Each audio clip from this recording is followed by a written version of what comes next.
Hi, my name is Julia. Welcome to my YouTube channel. Oh wait, I gotta put my necklace on. Alright, I got my Muffy necklace on. I know I just said my name is Julia, but this is Muffyastrology. Muffy is a nickname that my late best friend gave me, so I decided to call my channel Muffyastrology. So you can call me Muffy if you want, you can call me Miss Muffy, you can call me anything really, but this channel is about astrology. Before I get into astrocartography, I'll give you a little bit about myself. I'm a Hellenistic astrologer and I use whole sign houses. I mainly focus on predictions and synastry. I don't really do mundane astrology, like seeing what's going on in the world. I know I probably should focus on that, but I just love predicting events for specific people, like my clients and myself, rather than like Trump and stuff. Kudos to the astrologers that really dive deep into the political sphere and any other sphere that isn't regarding themselves or their clients, because I mean, it's really cool to be able to put out a public prediction that ends up coming true, and honestly, they are leading the astrology movement and showing people that astrology is real. But me, I'm a little too self-absorbed, so I mainly focus on my chart, my boyfriend's chart, my friend's charts, and my clients' charts. As you can see from the title, I've lived on my Saturn line for 1 year, and I really just wanted to talk about it. I don't have many lines going through the United States. I think I have maybe 4 or 5. None of them are pleasant. And I am an actor, so I decided to move to Los Angeles, which my Saturn midheaven line goes right through. So that's what we're going to be talking about today. First, what is astrocartography? You probably already know if you're watching this video, but if not, to put it plainly and simply and generally, astrocartography is taking your birth chart and putting it over a world map and seeing where these lines go through certain points on the map, and it's thought that certain energies are heightened here. Astrocartography was invented in the 1970s by Jim Lewis, and I actually have his book, The Psychology of Astrocartography. I'll be honest, I haven't read much of it at all. Like, this is a crisp book, but we can dig in and read some excerpts from it later. I really just wanted to see for myself how astrocartography would play out for me, how my Saturn line would play out for me, to see if I even believed in it. I am starting to lean towards yes, I do believe that this technique has some merit to it, and I'll let you know why. Here's my chart. My Saturn is in Taurus in the 9th house, and it doesn't aspect my midheaven directly, but it does aspect my midheaven's ruler, Mercury. It is squaring Mercury with a 3-degree orb, and I have a lot of planets in Aquarius, so Saturn is loosely or tightly squaring all of them, basically. I'm already very Saturnian with my Capricorn Venus and my Aquarius placements, so I have felt very bogged down by Saturn my whole life, basically. So Saturnian energy is not new for me. I knew it was going to be something that I was used to and that I could handle, but for someone else who maybe doesn't have a lot of Saturn energy in their chart, moving to a Saturn line might be a little bit more shocking to them. I moved to Los Angeles to be an actor, and I moved here in July, like middle of June 2023, and almost immediately after the writers went on strike, because like the whole industry went on strike basically. Writers and SAG went on strike, and that totally, like, I think Hollywood is the worst it's ever been in history of Hollywood in terms of like amount of projects being shot, amount of people being employed. Everyone is very under or unemployed right now, and it's even hard to get survival jobs like working at Home Depot, because they're like, what do you mean? You're a TV editor for 12 years. Like, you don't have any retail experience. We can't hire you. And it's like, what? So I found that to be very interesting. Like, the moment I moved to LA, the strikes happened. So yeah, everyone can blame me, I guess. But no, that just showed how there's this huge restriction in terms of my career. You know, midheaven is your career. And it felt like there's nothing I could do, just stick it out. And you know, a year later, it's still really slow. I'm not getting a lot of auditions. There's not a lot of projects going on right now. It's pretty grim for a lot of people. Another thing I've noticed is that no matter what profection year I'm in, Saturn transits are hitting pretty hard, whereas before I might not have felt them. Like, Saturn transited my sun before I moved here, and now that I think about it, I was going through some pretty crazy shit, but like, it wasn't like, I don't know. I think that's the thing. I'm so used to Saturnian energy that when it does hit me, when I think about it in retrospect, I'm like, oh, it wasn't that bad, but like, it probably was, you know? But I have found Saturn transits to hit harder. Right now, Saturn is in Pisces and it's conjoining my Mars, and it feels like no matter what effort I put out, no matter what I do, I am meeting a brick wall. It feels like there's just no point in trying to move forward or make an effort in my life in general, because it's just met with nothing. Like, I'm not getting anything back. I honestly think that once Saturn moves off my Mars, all the effort that I put in might come back, like the results might show up, but we'll see, because I've never had Saturn transit my Mars. So it's been very interesting, like with whatever efforts I make career-wise, friends-wise, money-wise, like anything, I'm just met with nothing. And I already have a Pisces Mars. It's hard enough to get me to do something. Like mutable Mars, especially Pisces Mars, like I have to be really passionate and very into it to want to make an effort to take action on something. So being met with so much resistance has been a little tough. Another thing I noticed that was very interesting was that as soon as I moved here, I started getting back into my spirituality, which, as I said before, Saturn is in my 9th house. There was this huge focus shift from career to spirituality, and I think for me, it also had a lot to do with the fact that in 2022, about 6 months before I moved here, my dad had passed away,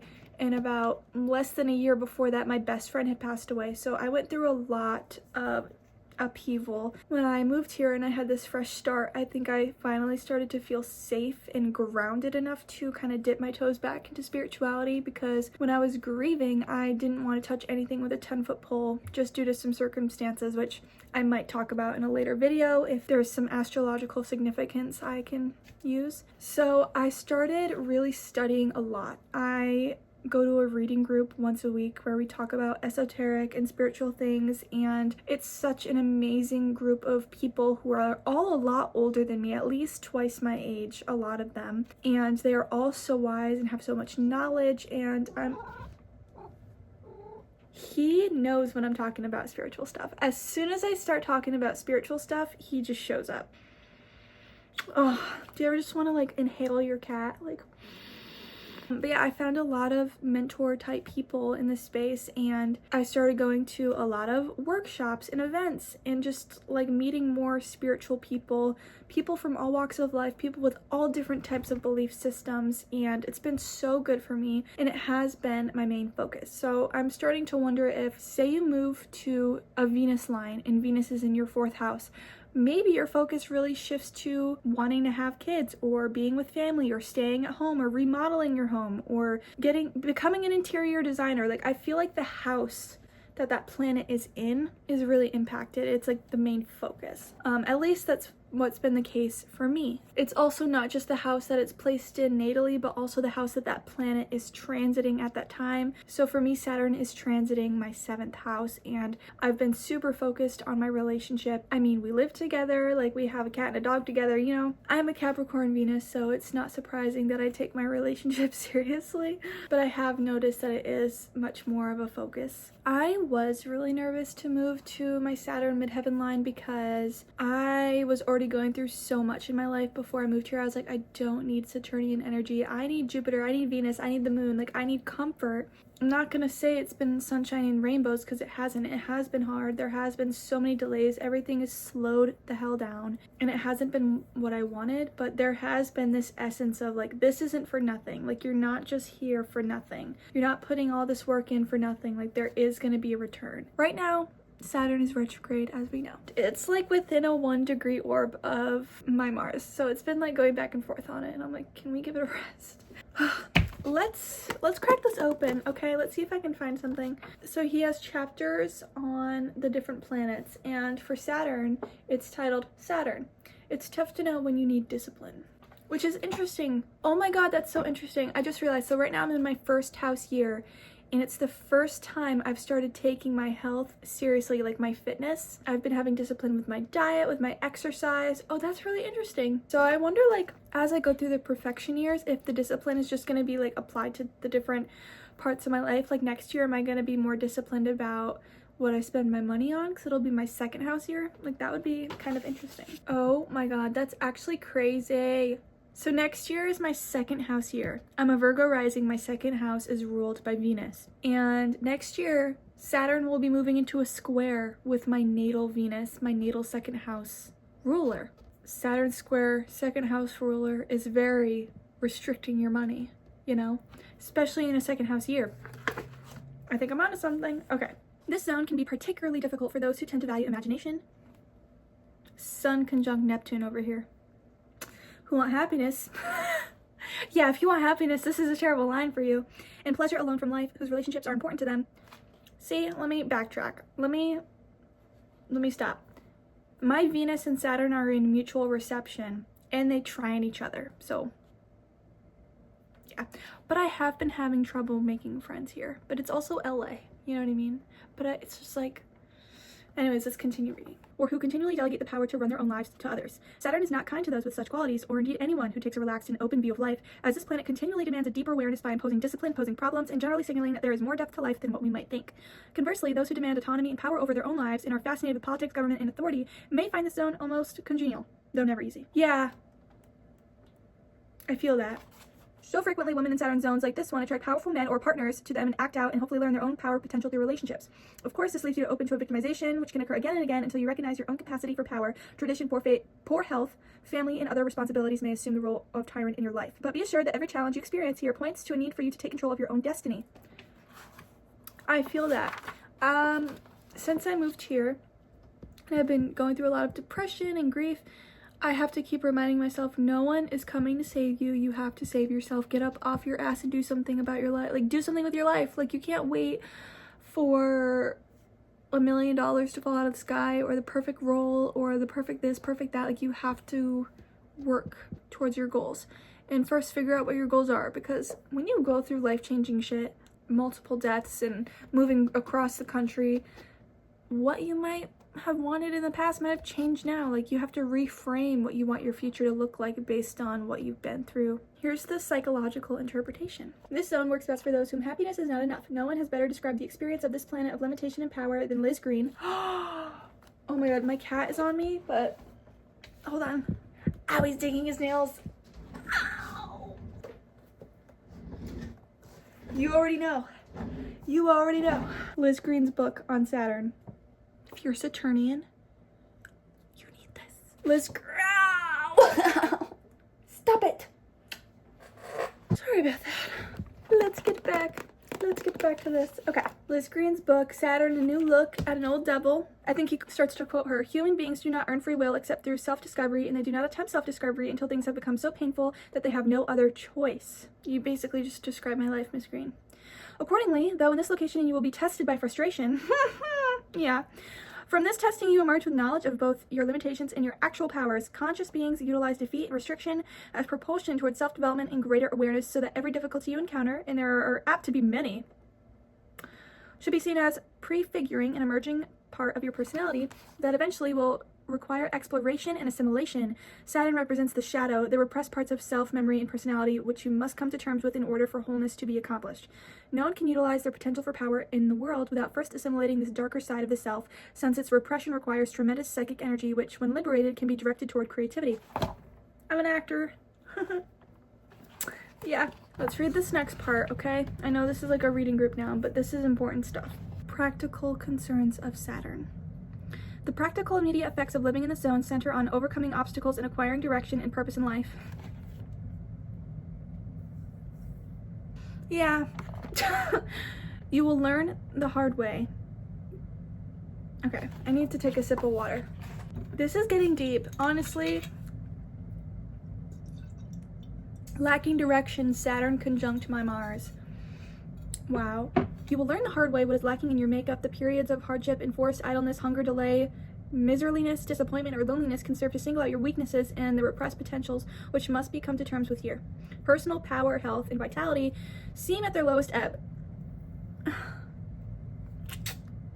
And since other people seem to have all the things you want, you may envy and dislike them. Isn't that what living in LA is?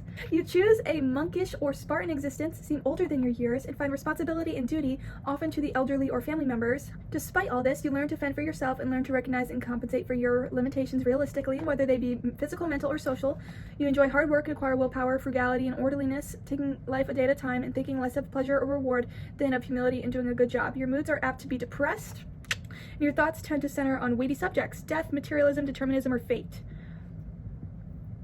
Check, check, check, check. Bones, joints, skin, and sense organs frequently deteriorate here, and every ache or pain added to the list of deficiencies make you feel another decade or two older, no matter what your actual age. I started having physical pain before I moved here, but yeah, I've definitely been having some joint pain and like muscle tightness. Like, I need a physical therapist. Like, that's how bad it is. I'm gonna read one more part because this is Saturn midheaven line.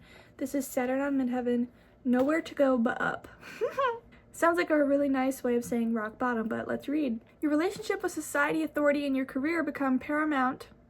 It's kind of funny.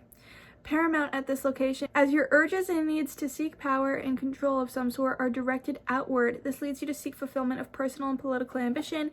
In order to do this, you are more than willing to pay the price exacted by hard work and the surrender of opportunities for pleasure and relaxation. Others may think of you as the loner or miser, but motivated by buried inferiority, fears, or the experience of social inferiority, you strive to make it by any means available, means not necessarily limited to the ethical. Hey, I have a Libra moon. I care about fairness and ethicalness. You feel that you must control all aspects of your life and environment, so it is impossible to work for others except in the loosest of structures. I'm being called out. While this is not an easy place to be, the success that comes after years of toil is all yours. This sounds like so sarcastic. As raw nerves inflamed by your feeling of powerlessness are exposed to others' advantages and superiority, you rarely are able to forget the humiliations and rejections you experience on the way. Hurts done to you by others are usually repaid, even if you must wait for years to do it. You should take very seriously the warning that powerlessness and power both corrupt, since you will likely have opportunities to experience both. That's interesting. That you secretly relish the idea of established power and find oddly that the power and rulers of the world are attracted to you either as oppressors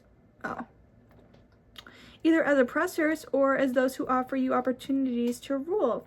Society may see you as a symbol of all that is old, respectable, and honorable, or all that is to be feared as dangerously reactionary. In either case, while this is not an easy place to live, it agrees with those for whom ordinary life and success are not enough. There's a lot of Saturnian people in my dad's side of the family, and all of them came pretty much from nothing, but ended up coming out on top towards the middle and end of their life. And it's just very interesting. I think you need a certain level of trauma to have the willpower to just do better than everyone else, because it's like when you are traumatized, there's this constant need of escapism. Like, I need to run away from this, run away into like, oh, I need the house with the 4 pillars and the red door, like, and like just like hyper focusing on that and getting the job and getting the promotion and getting the house, because fuck you, I grew up in a trailer park with my grandparents that raised me, and my dad was a drug addict and my mom was nowhere to be found, and like, you know what I mean? Like, I feel like in order to go from rags to riches, you need to have a little bit of spice to you. Like, you can't just have a normal upbringing and a normal life, because what's gonna drive you to, you know? So I think that's very interesting. Now, I don't want to scare anyone. If you are currently living on or plan on moving to your Saturn line, it is not all doom and gloom. I am happy sometimes. No, I'm kidding. I mean, it's been hard, but it's like I moved here when I needed to, right? I was already going through so much Saturnian stuff. I am very Saturnian. I was very drawn to Los Angeles. I mean, especially for my career. I could have either moved to Atlanta for acting or Los Angeles. I looked that there was like a Pluto and a Chiron line going through Atlanta, and I was like, fuck that, I don't want to die. So I moved to Los Angeles. Yeah, it's been met with a lot of limitations and loneliness and feelings of sadness, stuff that I'm very familiar with anyways. I think I'm taking it like a champ, and it's been pretty good for my relationship, because like I said, I have a Capricorn Venus that's in mutual reception and making a trine to my natal Saturn, and then in synastry my Venus is making a trine to his Saturn, so it's all good. I do really like Los Angeles. I mean, like, I'm doing way better mentally here than I was in the last city I was living in. I was living in upstate New York, and I just was not doing good. You can have a hard time anywhere. Just go where you need to go, be where you need to be. Don't let astrocartography scare you or veer you away, and also don't let it uproot your life. Like, I'm gonna move across the globe to my Jupiter line. You know, I moved here because I'm an actor, and it was just time, and I'm really glad I did. Thank you so much for watching. I plan on making one video a week, so make sure to subscribe, hit the bell, whatever the hell YouTube people tell you to do. I have a lot of plans. I want to start off with one video a week, and hopefully if I'm able to grow my audience and you guys want to see more of me, I can do a few videos a week and what have you. If you have any requests, just comment them below, and all other information should be in the description box.